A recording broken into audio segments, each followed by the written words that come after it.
When a crisis hits, will a grand gesture make people forget?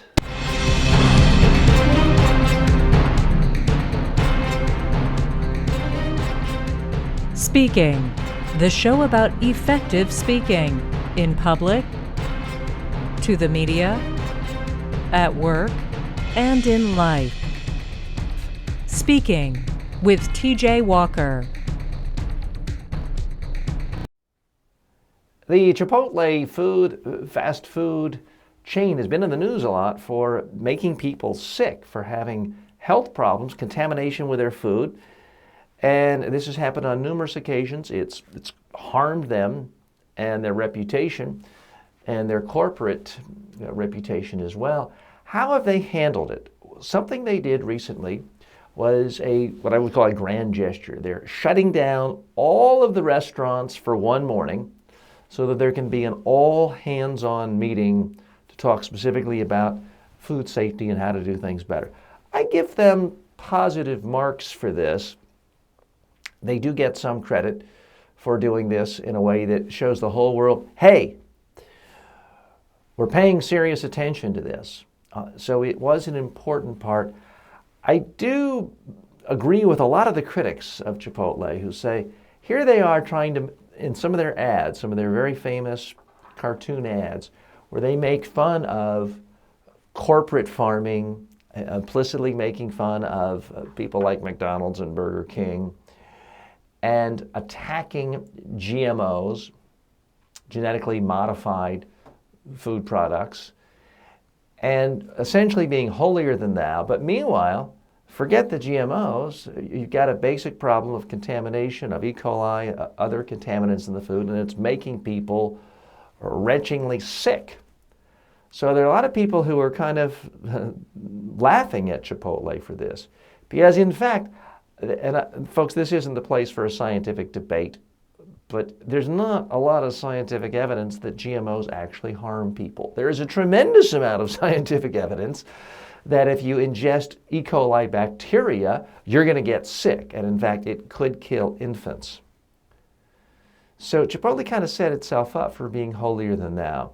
Here's where I do criticize the Chipotle organization. And you know what? It sets us up perfectly for this segment.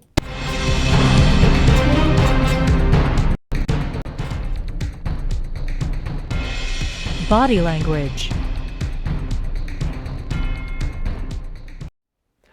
By body language, what I mean is, in this case, actually having a body. When there's a crisis, have your CEO come out, same day, make a statement and answer all questions. Now, it's still relatively rare for most organizations to do that, but I believe it's the best thing to do in terms of a crisis, to show people you're not hiding, that you're doing something very proactively. The other thing I recommend, which I did not see from Chipotle, and I could be wrong, forgive me if I did, but I looked, I didn't see it, is I didn't see, same day, a video on their website of the CEO saying, here's exactly what happened, here's why it happened, we're sorry, here's what we're doing to change things. I believe that that should be very much a part of any crisis management plan and what any organization, big or small, should be doing these days. Because to just put out a press release, to put out text, is very weak indeed. We're going to go into even more details right now on some of the specifics of what I believe should happen during times of crisis. Crisis communications. First thing, when a crisis hits your organization, you need to come out quickly. People talk about Tylenol from 30 years ago and how well they handled the crisis. They took 24 hours before they responded. These days, Tylenol company would go out of business, would be vilified if they waited 24 hours. You need to respond within an hour, number one. And you need if it's a huge crisis, you need your CEO being the spokesperson, not some low-level flack or a hired spokesman. And hey, Nothing against hired spokespersons. I'm a hired spokesperson from time to time by companies. You need the person who's ultimately accountable, the CEO, the head of an organization, to speak. That person needs to clearly say, here is exactly what happened as we know it. Don't sugarcoat it. If 2 people are dead and 15 people are missing and you think all the 15 might be dead, don't speculate. Say 2 people are dead, 15 are missing. Do not speculate. Don't try to make things sound better than they really are. Don't try to make things sound worse than they really are. Stick to the facts. And then you've got to tell people exactly what you are doing. Let them know that you're taking some action. Now, when a crisis first hits, maybe the only thing you're doing is you've called the local, state, and federal authorities. Maybe you've done an evacuation. But you can't be seen as just hiding and cowering in a bunker somewhere. That's the worst possible thing for your reputation. Because the thing about a crisis is you're going to get massive, massive amounts of media attention. And how you perform in a crisis is often what defines you in people's mind, your customers' minds, investors' mind, the public's mind, the media's mind, for not just a day or a week or a month, but years, decades, sometimes for your entire career, is defined by what you said during a time of crisis. Look at the example of Tony Hayward, the former CEO of BP, when he said during their time of crisis, hey, I want my life back. The implication he wants to get back on his yacht. That sullied his reputation. Now, yeah, he's still rich. He has another great job in a different company, but still, that's part of why he was forced out of BP, because of comments made during a crisis. We'll go over more details of exactly what to say in just a moment. Speaking is brought to you by Media Training Worldwide. For all of your media training and public speaking training needs, go to mediatrainingworldwide.com.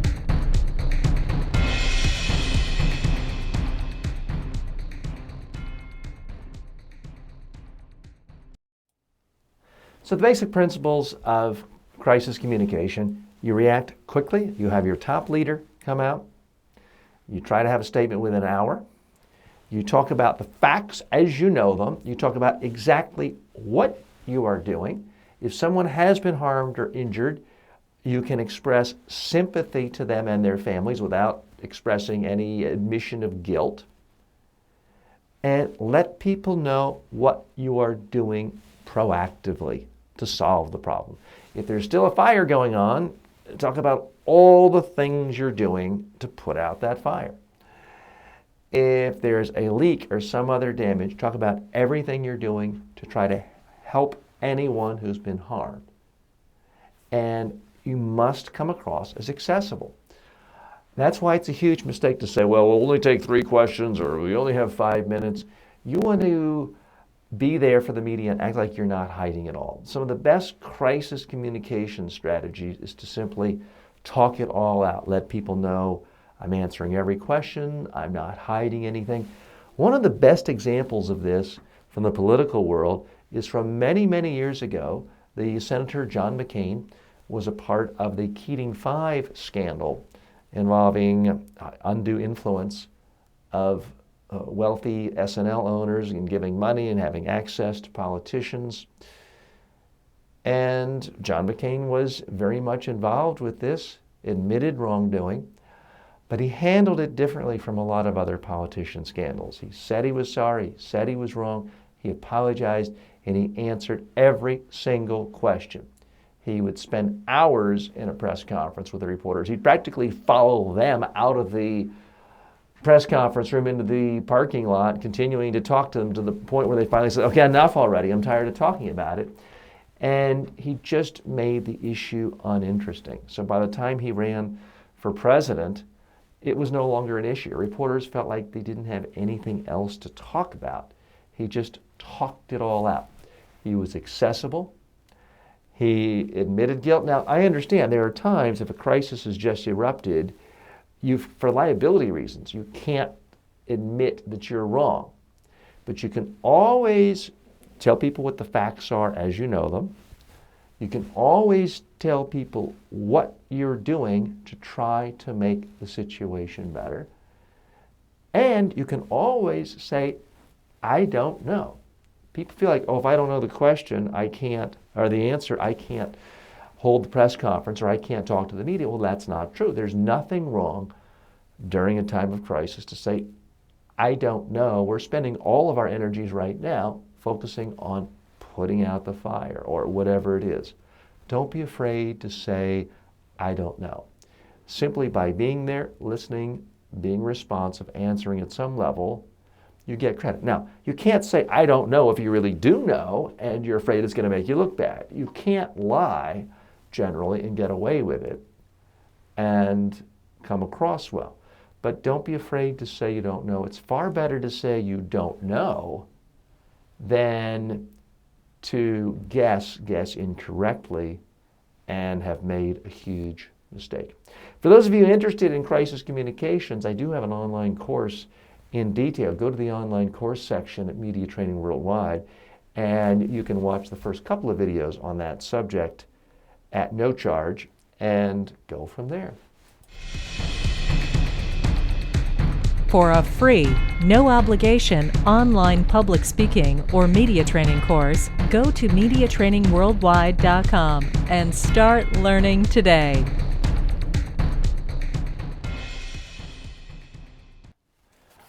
Okay, it's time for questions from you.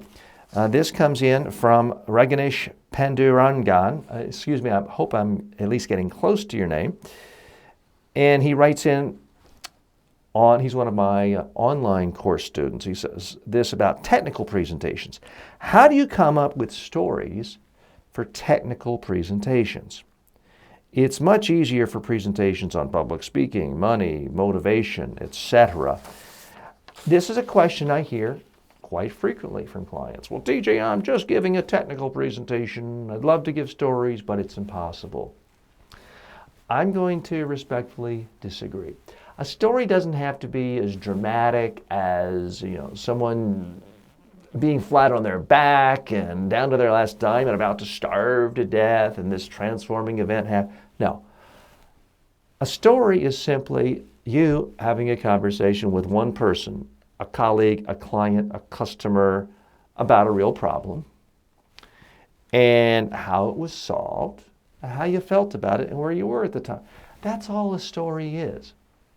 Behind every number, there is a particular story.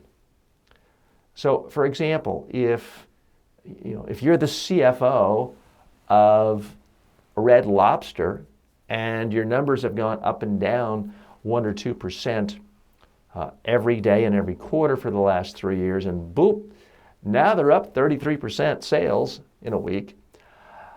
Not every single number is of equal importance. The fact that sales went up 33% is more interesting than the fact that it went up or down 1% every week for the last 2 years. So tell people the story behind why it went up. In that particular case, as happened in early 2016, Beyonce referenced Red Lobster in a song, and that generated so much attention for Red Lobster. Their sales went up 33%.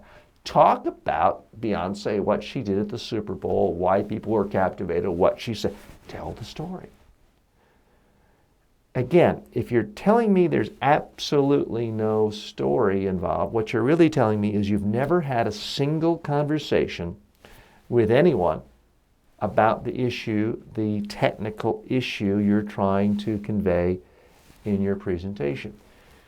If you've never had a single conversation about it, and no one in your organization has ever had a single conversation about it, what that tells me is it's really not that important. Leave it out of the speech. Just put it in a PowerPoint slide that you hand out to people, that you email to people, but don't stand up and talk about it. Again, don't tell yourself, I have to tell an interesting, fascinating, funny story about every point. That's going to psych you out. Instead, look at the technical point that you're trying to convey, and then ask yourself, why is this an issue? Why should anyone care? If I had to have a conversation with someone about just this one point, how could I talk to them about it, referencing any other conversation I've ever had with someone? Why it was a problem, why it was an issue, why what happened before was worse, why is it better now? And that is your story. Again, the fundamental elements, a setting, could be your office, could be the warehouse floor. A character, one other person you talk to. Dialogue, what did that person say to you? What did you say back? Problem. All of us solve problems all the time. They're not necessarily earth-shattering problems, but they're problems. How was it resolved? And how did you feel about it? That's all there is to a story. Thanks so much for your question. By the way, if you have questions, send them to me at TJ Walker on Twitter, info@mediatrainingworldwide.com. On email, you can also post the questions anywhere on social media where you're listening to this program or watching it on Facebook, LinkedIn, or at mediatrainingworldwide.com. As always, may all of your presentations in life be a huge success. Speaking with TJ Walker is the #1 rated daily streaming TV and radio show devoted to all aspects of speaking and communication. If you received value from this show, then please subscribe to it at mediatrainingworldwide.com. Please review the show, leave comments, and share it with your friends and colleagues today.